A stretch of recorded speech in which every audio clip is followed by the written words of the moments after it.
السلام علیکم ورحمۃ اللہ وبرکاتہ۔ آپ سے مخاطب قاری محمد الیاس شاہد۔ آج ایک اہم موضوع پہ آپ سے بات کرنی تھی۔ میں بھی سفر میں تھا اور بہت افسوسناک بھی گزرا ہے بلکسر کلر کہار کے علاقہ میں ایک اسی ٹائم جو ہے ایکسیڈنٹ ہو گیا ہے، پتہ نہیں کتنے لوگوں کی جانیں چلی گئی ہیں۔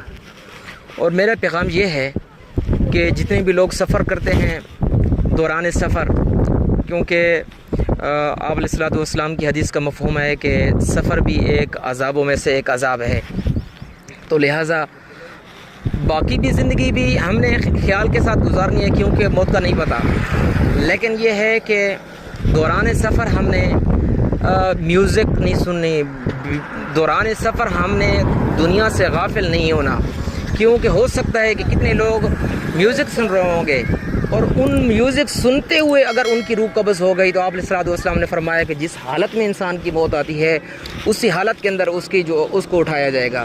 تو میرے بھائیوں، دیکھو یہ زندگی فنا ہے، نہیں پتہ ان کا کیا بنے گا۔ اگر اسی حالت کے اندر میوزک سنتے ہوئے اگر موت آ گئی تو آخرت میں کیا جواب دیں گے؟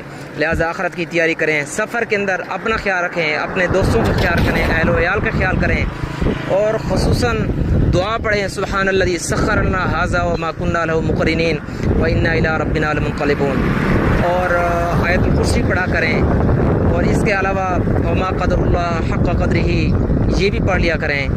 ذکر اذکار کے ساتھ جو ہے نا سفر کیا کریں۔